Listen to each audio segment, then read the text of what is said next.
On Friday, Monsa, who was the last, I believe, pointed out to us that the president operates using the Roy Cohn playbook of declaring a victory even when there is no victory.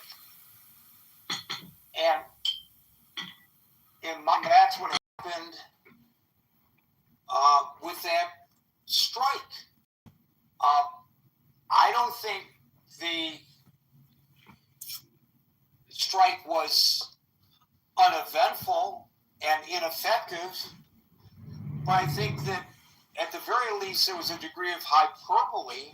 I think among many people who are time critical thinking observers of both Iran and this president, the veracity of such a claim. Even if he had been accurate about it, he made the claim before there was a post-action analysis made. Sort of like when two people were shot and killed by federal agents in Minnesota, and before the first crime scene photo was taken, forensic experts trying to determine what happened, the first was interviewed, the administration came out with a declaration of what happened and how the agent did appropriately, and then again did it with this so-called shovel attack on an ICE agent, or several ICE agents, where a guy was shot but not killed. I think you know, when you're in a position such as that, it may be politically expedient and it may be self-gratifying to make such pronouncements because it sounds great. We're going to hear it tomorrow during the State of the Union. We're the hottest country in the world. I've stopped at least 8 wars. 8 wars I stopped that I deserved the Nobel Peace Prize, et cetera, et cetera, et cetera. Well, sometimes when such hyperbole is used, there are no serious consequences to them. But today there are, I think, a challenge to that observation. If I'm wrong, I would love to be corrected. Scott. Yeah, I mean, look, I think, I don't know, like, what exactly would be an acceptable deal, but I think, on one level, right, if you look at all the world's conflicts, they boil down to, I mean, there are 2 kinds of nations in the world, right? There are liberal nations and illiberal nations. By liberal, I mean, there are nations that are Republican-style governments, democracies, where they are participatory liberal democracies with free markets and, what we think of as relatively open societies, and there are illiberal societies, right, which are the rest of them. And then I assume society is sort of like making a transition from one to the other, either way sometimes. Some people would think we're sliding into illiberalism. But so on one level, liberal nations don't go to war with each other, right? We had a dust up with France and England, 2 years ago? You're going to have the English Channel and shipping rights. Nobody thought England and France were going to go to war, right? Liberal nations don't go to war with each other. All conflicts are between 2 illiberal nations or a liberal and an illiberal nation, right? So this is an example where you have, I think, an arch illiberal state, Iran, in tension and conflict with Israel, our ally, and us. We see as they see as the great Satan, right? We're the problem. Liberalism is the problem, right? Liberalism is the great Satanism. So, I mean, what do you do there? I mean, look, we successfully used containment with the Soviet Union and a liberal force that was more powerful and wanted our demise. So I don't know. I mean, but on one level, you have to do a lot of Reagan trust but verify. I mean, it's assumed they're not look, these are not, Obama said something I thought that was profound. People that didn't like the nuclear deal, he said, look, you don't make deals like this with your friend. They're not our friends, right? They're not friends of anything we stand for, right? As far as things about the sovereignty of the individual, religious freedom, free ideas, free markets, free expression. How do you? Again, I've said this before. I think it's not a situation like Iraq. I think or Egypt, where you're thinking, oh my gosh, the alternative could be worse. I wouldn't worry about something much worse than the current regime, right? But still, you do have to deal with the chaos. And what do you do if the regime falls? If it falls, what military would it take? Do Americans have the stomach for an intervention like this? And the irony is Trump became president because of failed Middle Eastern interventionism, right? Because Bush Jr., pretty much ruined Bush family name through his sort of attempt at Middle Eastern nation building. This is why Trump came in, because he said, this kind of stuff is a bad idea. So, I don't know. I don't know.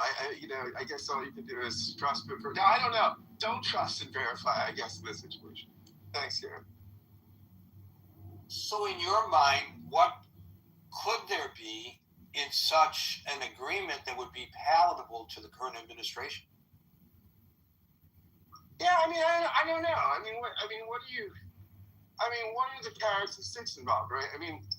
Part of what Obama got, like, we have their frozen money, right? And so they wanted access to that. We didn't give them money, like people said. That was a misconstrued what Obama did. But we had their assets frozen.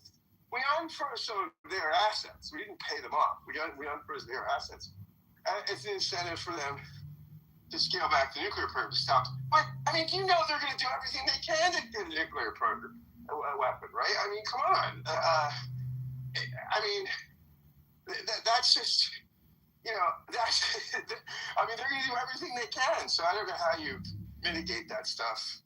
I don't know. It's a great question, Gary. For better minds, but we have Wyckoff, who was a man of the world, and Jared Kushner. So, we're in great hands in that regard. Well, Kushner does get credit, a lot of the credit for the Abraham Accords. So who knows what magic he's able to weave there in Geneva on Thursday. Stan, followed by El Normal. Sorry about that. So thank you for having this room. And I think there have been some interesting comments. In my mind, there's different plausible outcomes. One plausible outcome is to solve the problem about them potentially producing a nuclear weapon.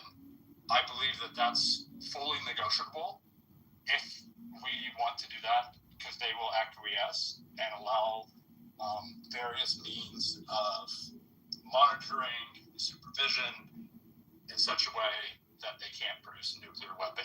I know that there's claims that they can't be trusted, but I'm sure that at this point we could implement an agreement that would limit their capacity there, if that was the outcome we wanted.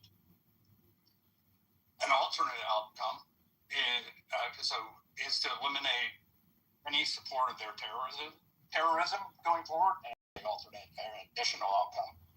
I think that would be something that most people throughout the world would want, and that's more challenging. Desirable outcome would be regime change. That would be great for the Iranian people. We're growing their government by hiring foreigners or non-Iranians to come shoot on their own people, which is awful. But we knew what we were getting.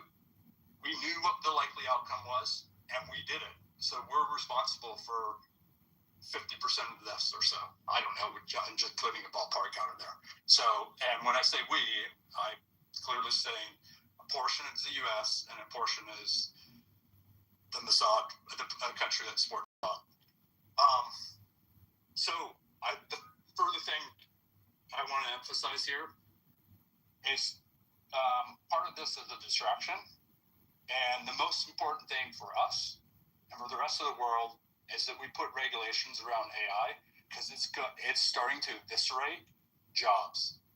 The knowledge industry Which is jobs a different topic, Stan. I know, but the reason I'm bringing it up, it just serves as the distraction from not doing the right thing. Well, every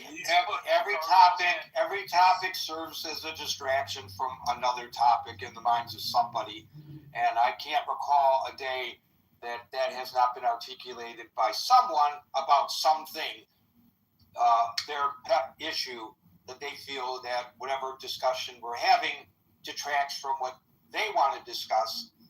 So I recommend creating a room to discuss that.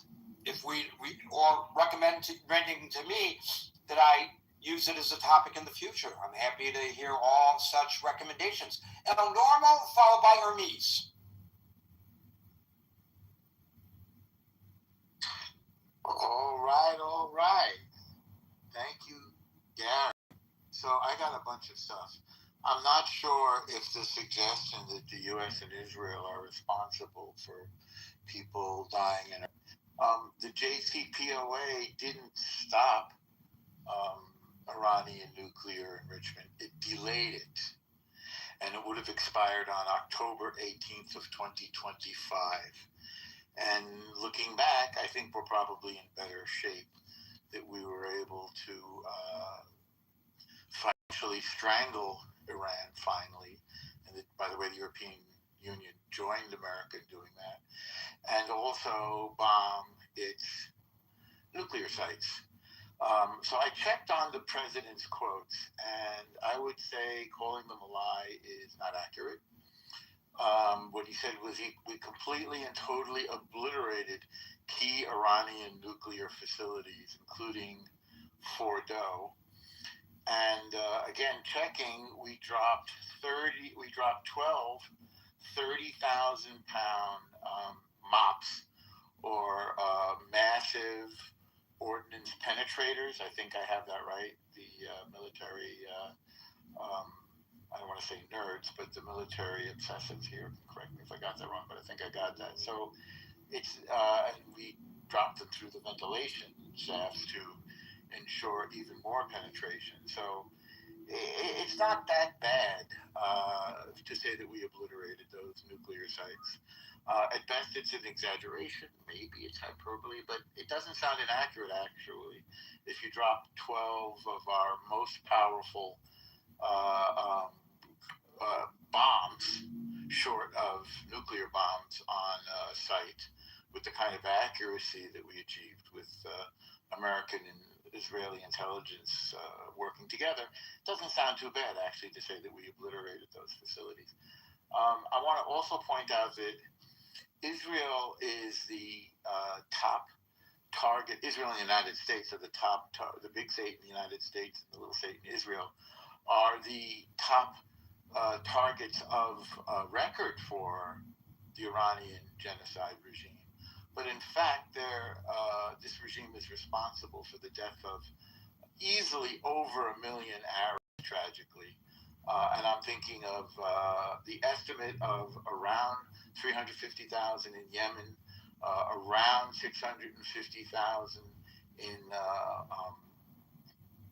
Syria, with occupying Hezbollah forces there, obviously occupying Houthi forces in Yemen, and of course the occupying Hezbollah force in Lebanon. More dead there, and then of course more dead in the 8-year war with Iraq. So in fact, it's well over 1 million Sunnis and Sunni Arabs from this regime. So 1 million dead should be enough to stop any regime by a power like the United States, the world's policeman. So again, as I'm sure folks have noticed, I like to offer different and perhaps less common perspectives on stuff.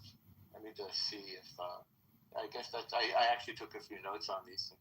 So that's kind of, and what deal would be acceptable? Well, there's about 4 asks, and there's a few things that we could do to achieve those goals. So as I recall, the asks are obviously no more enrichment, then no more ballistic missiles, then no more foreign terror forces, and no more killing your own people.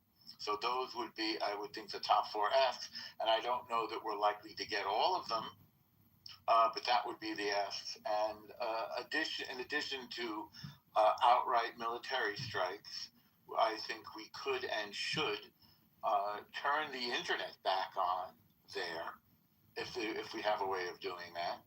I know we have ways of turning it off and discombobulating people with our famous discombobulator. I don't know if we know how to turn it back on, but I think it's something that the Iranian people would appreciate, and we get an idea of how bad this Iranian genocide regime has been destroying its own people, and to stop their shadow banking system, which right now runs through our allies in Dubai. That's something that we can do. They do seem to be suffocating right now, this genocide regime. There seems to be a really apt time to strike them while they're vulnerable, while Israel has already knocked out all of their air defenses. And finally, I saw the notice yesterday, which you guys may not have gotten. I got this from the Financial Times, that they're buying 1,000 shoulder-launched anti-aircraft defense, I don't know what you want to call them, like Stinger. I don't know what the current name for them is. But anyway, shoulder-launched anti-aircraft missile launchers from Russia. I don't know how good they'll be or if they'll be effective, but it's something to be concerned about. And by the way, the military brains on this are in a complete agreement that this is not a bluff, that Trump intends to do something, but he was not tipping his hand, obviously. And as I think is civilized, he's giving the Iranians every opportunity to make a deal before they feel the wrath of the world superpower. And by the way, I think China is watching us very closely, because it's possible that they're the real audience for this, in addition to the rest of the world, because we're anticipating their move on their move on Taiwan next year. And that's all I got. Thank you, guys. Thank you for that, El Normal. I will point out, since you challenged what Howard and I said, that you got to be a little more judicious. I think we need to be judicious in quoting the president, because he says a lot of things. Sometimes he does not complete thoughts, and you cherry pick, I guess, whatever you want to refute what Howard said and I underscored. And I'm happy to provide some of the citations for this, but if you go to Wikipedia, which in itself cites sources, the U.S. forces attacked those 3 key nuclear facilities, and these attacks had, quote, completely and totally obliterated Iran's nuclear enrichment facilities and capacity. I think that's pretty unambiguous. So I don't think it's wrong to say that he either lied then or he's lying now, that it's necessary for us to eliminate, or Iran to eliminate, its nuclear enrichment program. The White House during that period described the operation as a resounding success, expressed confidence that Iran's enriched uranium stockpiles and enrichment infrastructure had been effectively destroyed. I see a third citation where senior U.S. officials argued that the attacks had taken away Iran's ability to produce a nuclear weapon and made the United States and its allies safer. So why are we moving all these military assets to the Middle East?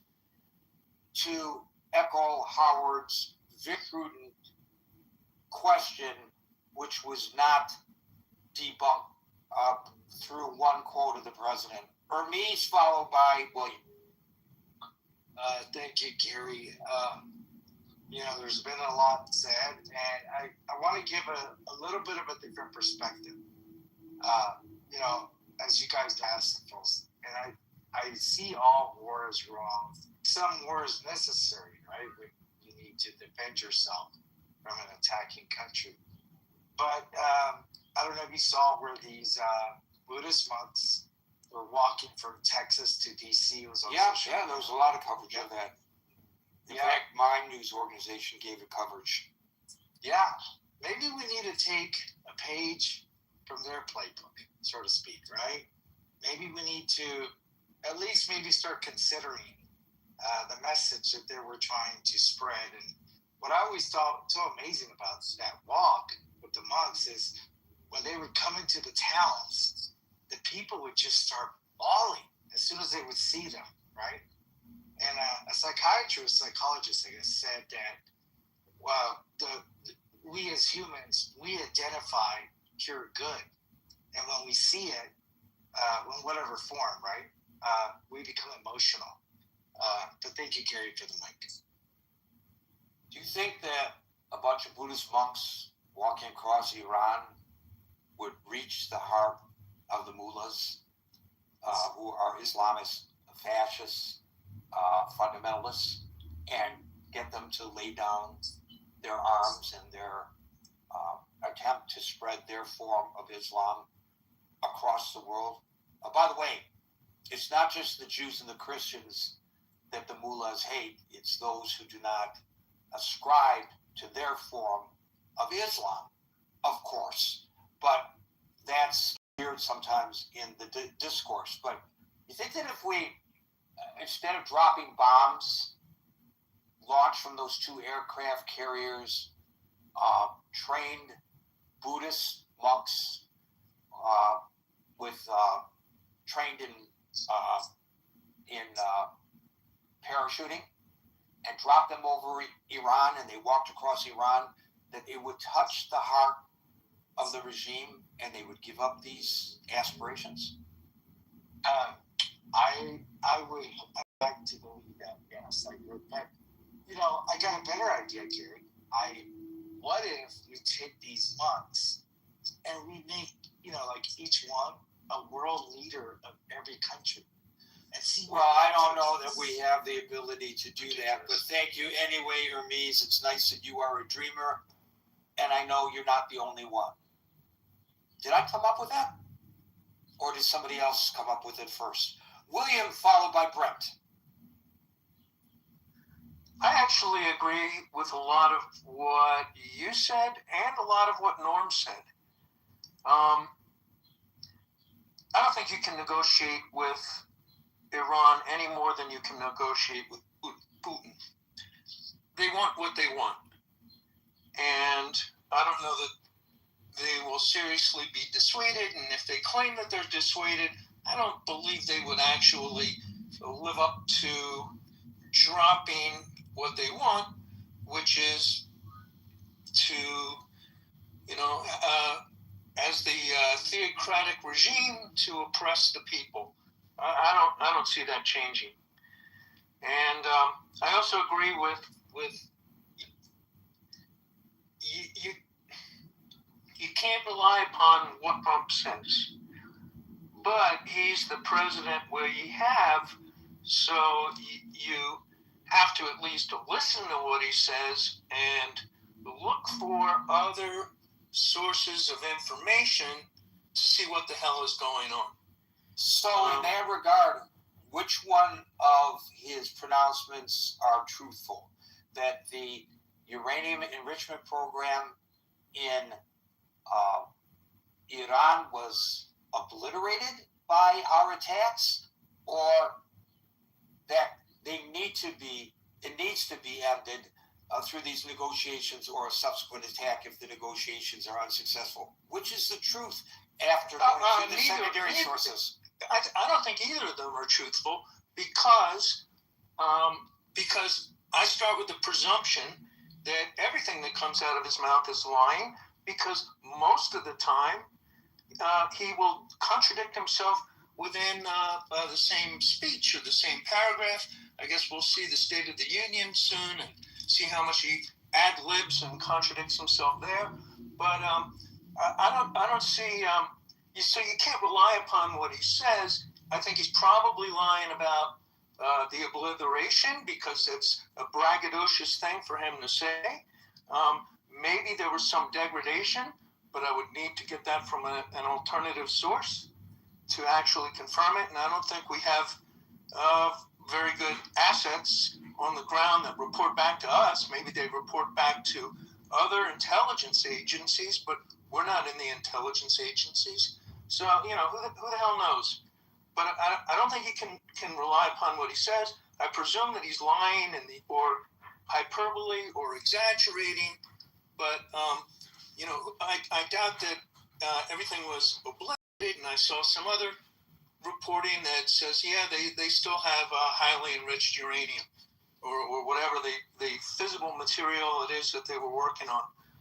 So that answers that. As far as what Norm said, with the internet, we could restore the internet with Starlink, but you need to be able to put ground stations in. Well, they have attempted to do that, and I will give Elon Musk, who I sometimes am quite critical of, a lot of credit for doing that in this case. But the Iranians have countermeasures to that as well. That's the problem. So I just checked, and there is some restoration of the internet. It's very sketchy, but the Iranian government, as technologically advanced as they are in these kinds of sciences or technologies, so too are the people, and they are using VPNs extensively to get their messages out. And that's why we've been seeing recently video that purports to be major clashes on university campuses. And I think that's about the best we can anticipate restoring at this particular point, William. They also get the assistance of the Russians in shutting down communications and walling off their people from being able to communicate with the outside world. The Russians are good at this, and North Korea is good at this, and that's, sort of another one of their potential or actual allies. And as far as the air defenses, I saw a report, I don't know if it's true, but there's I believe it is, from the photographs I saw, but it's hard to tell, that China is actually assisting with air defenses, that they have some sort of research vessel parked in the Persian Gulf, and that they are able to track and feed information that would supplement whatever air defenses they have intact. I don't know if Israel 100%, and I don't know if they were able to replenish those. I think they were using Russian S-300s, S-400s to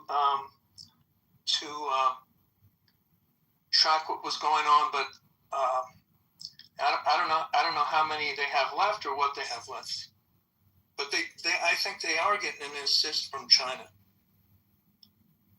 Well, somebody called some of these countries the axis of evil, and that somebody may have been right. Thank you, William. We'll go to Brent, followed by Vendetta. So, a lot of policy choices, especially foreign policy, are about choices.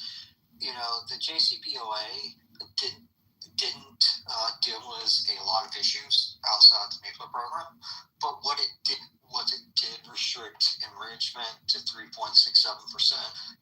It did cap the amount of tons of enrichment behavior, enriched material at a lower rate to 300 to 300 kilograms. You're now at thousands of kilograms, 20 and 60% enriched uranium. And it did allow the IAEA to do consistent monitoring and go into the Iranian state and get their best assessment created a diplomatic framework so you could work jointly if the group of countries, Germany, UK, France, China, and Russia kind of jointly agreed that the Iranians were in violation of the agreement. We unilaterally left, and we said that we're the first Trump administration, we're going to do a maximum pressure, and then under this administration, we opted for military strikes.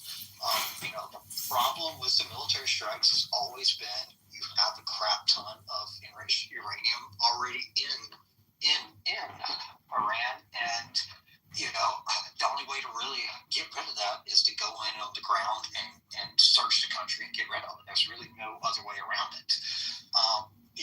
Uranium enrichment, if you look at it from a technical standpoint, really the hardest part of uranium enrichment is going from essentially uranium ore to the kind of the first enrichment levels. Like when you get to 20%, especially when you get to 60%, you're very close to just being able to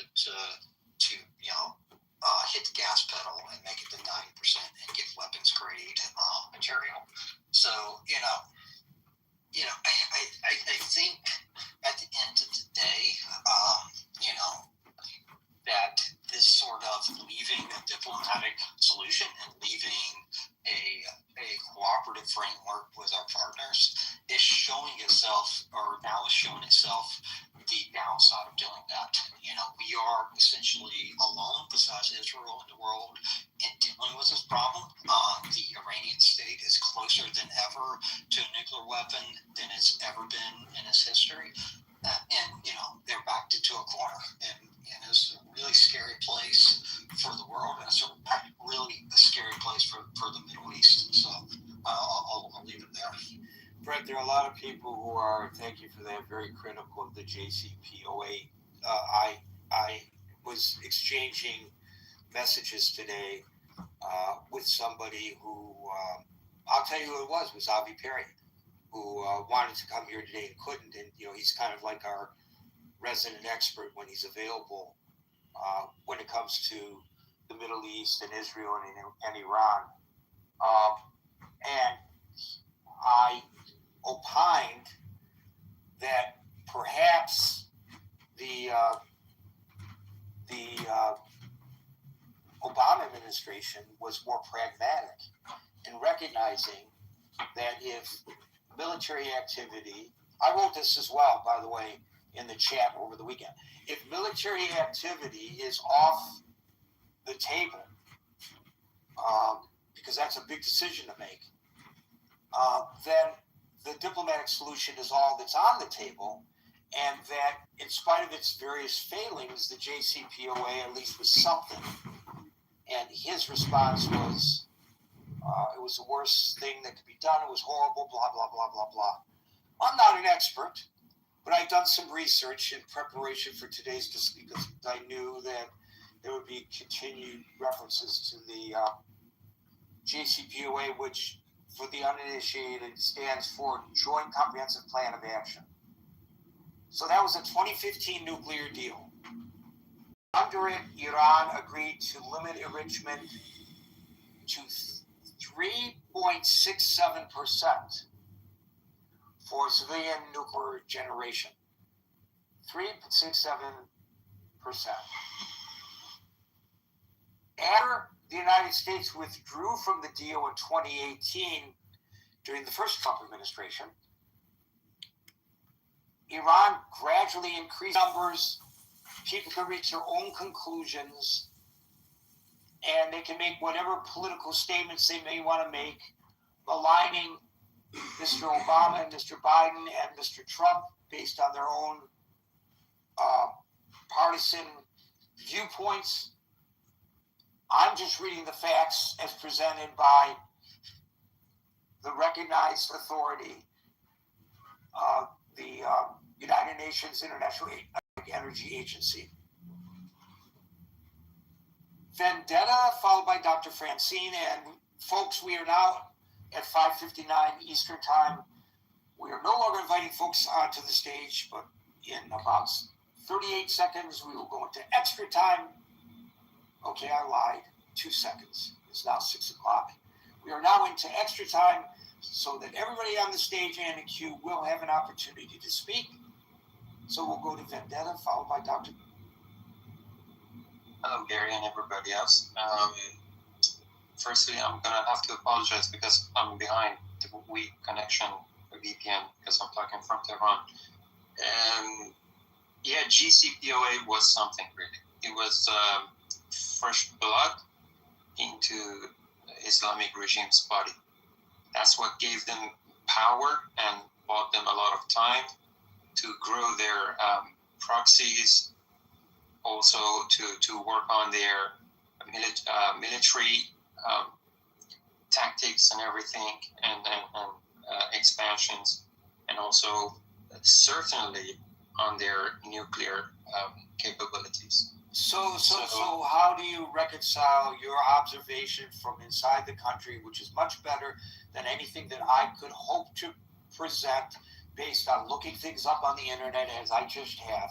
But how do you reconcile that observation to what I just read from the United Nations International Atomic Energy Agency website?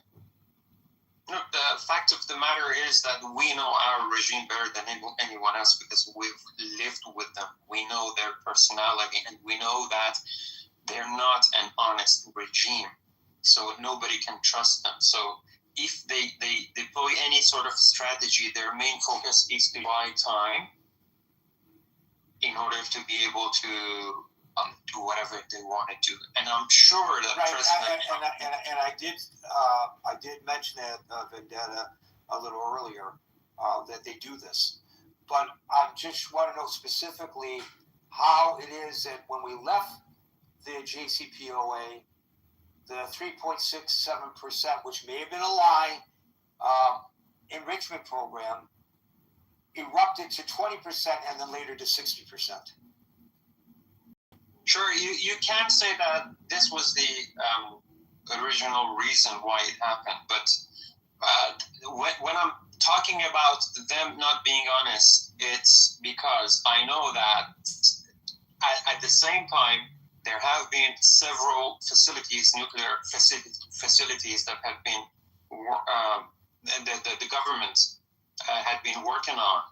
And I remember at some point, Netanyahu also pointed out several hidden sites that they were developing. One was in Turkisabad. This is a secret location at the outskirts of Tehran. And this was one of the sites that they were able to discover through stealing several hundred of thousand documents from inside the country. So this tells us that this regime is always capable to rebuild whatever they have, because the knowledge is already there. So they just need time and resources to rebuild what they were working on, which is their original goal. And that's basically through their ideology, because they need power. Because if I want to go back to their main ideology, I can go back to the beginning of Islam, where it was created basically in a land as dry as Saudi Arabia, and their strategy was to attack other nations to get resources, because they couldn't stay in one place. Right. That's getting a little bit too broad in the discussion. But anyway, so I try to. I'm trying to say that whatever they have in mind as their ideology roots back at something very historical, and this is the fact that at the beginning of... Agreed, that's a fair point. Sure. You say Trump is basically has been honest about one thing when he said they completely annihilated their Iranian nuclear program at one point, and then he said that we have to destroy that, or we have to get to some sort of agreement in order to limit that. So I'm not going to judge that. because whatever I've learned from President Trump is that he tries to look misleading. So he says one thing, but he does another. We don't know, and I'm sure the Islamic regime doesn't know how to handle, or at least they cannot really predict the next moves. And that makes sense to me. But here, look at the points that we really live with on the ground. Last night, the news for us was that, okay, the amount of pizzas being ordered at the Pentagon for the night had been abnormally increased. So this, to us people in Iran, means that, okay, something is going on. So that means that, okay, a military action is very imminent. So hence, this to me personally in my life means that I have to go to the ATM machines to gather as much cash as I can, so that in case of a probable attack, I would have some cash in my hand. So these are the things that we actually live with. It's not such that Trump said this and he did that and this. These are the signals that we try to live with inside Iran. But the real question for us is that would mullahs surrender? The answer to me is no. They will, I don't know, turn Khamenei and his son, which is And going to be. just a quick interjection. What about the IPP project? Yeah, sure. That is a huge discussion. That is a very huge discussion. Is that a good example of what you're talking about? No. Look. Oh, sorry, I misunderstood. That's my bad. No. Yeah, sure. But anyway, that is a big discussion apart from this, because we're now discussing whatever up to the point of a regime change or an agreement with the entire world, Iran versus the West. Okay, after that, there are other formulas, other discussions, and it's a whole different game. But I know for a fact that mullahs will not surrender, even though some part of the regime, especially the reformists, would basically be showing green signals to the West that they would be ready for a regime change if they would be in control in the next order, and maybe they will. This is not my something I want. The only thing that I would vote for is a regime change towards a democratic Iran. But I also know that this is not that the neighboring countries of Iran would want. Like, for instance, in the case of, I don't know, I can name countries one by one, and I would say why they wouldn't want that. Turkey would come into competition based on the military and economical things with Iran. Arabs would be competing over the oil. Pakistan would be competing over military things. Russia is basically against that because to Russia, Iran is the cash cow. But I also know that if the West weakened Russia, they would first have to put Iran in a situation that cannot support Russia in their goals. And also, I know that if the situation is stable in Iran, then probably the Western countries, especially the Americans, be dealing with the issue with China more easily. So that's, I would say, even if there will be an agreement, it's a long-term plan to weaken the mullahs. But I also know that this is a strategy that has been tested over time, and we know that mullahs also, from the other hand, are looking for more time to, I don't know, reform their own and regather their strength and do whatever they have been doing so far, and there will not be a change in their strategy. And I will quote Mark Levin, whose post President Trump reposted in his Truth social account, and he said that there is no better time for the West to get over the situation in Iran, for president, or whatever they have done in the past. Mullahs only are looking for time. This is the only thing that we inside Iran as the people agree over, no matter what tribe or ethnic or political background, whatever we belong to. This is what we know for sure. And that's why at the moment, all the people in Iran, this might sound very odd to you, but everybody who's against the government, which I think in my mind is 90%, maybe more than 90% of the people, and also part of the system who are the reformists, they want this current system gone because it's expired, it's not functioning, it's against the order of the region and also soon the order in the world, like, because as you have known, they're basically assisting Russia in whatever they're doing, and this is what everybody wants. But after that, okay, the neighboring countries wouldn't agree with the democratic Iran, at least an Iran under control would be a better option, but I don't know, something. Silence in the frame. Circle in motion. How I